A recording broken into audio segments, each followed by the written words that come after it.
Know that one amazing astronaut ran a marathon in space? Meet Sunita Williams, an American astronaut of Indian origin who made history with her incredible space missions.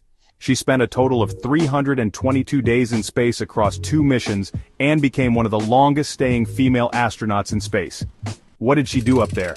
Let's find out. Sunita lived and worked on the International Space Station, or ISS, a giant science lab orbiting Earth. Every day she did important experiments to help scientists understand how space affects the human body. She also worked on machines, did repairs, and went outside the space station in a spacewalk. Not once, but 7 times. That's right, Sunita spent over 50 hours in spacewalks.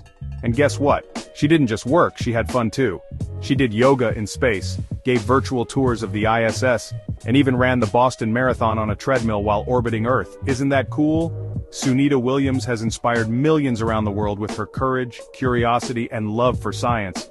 She showed us that girls can fly high, right into space.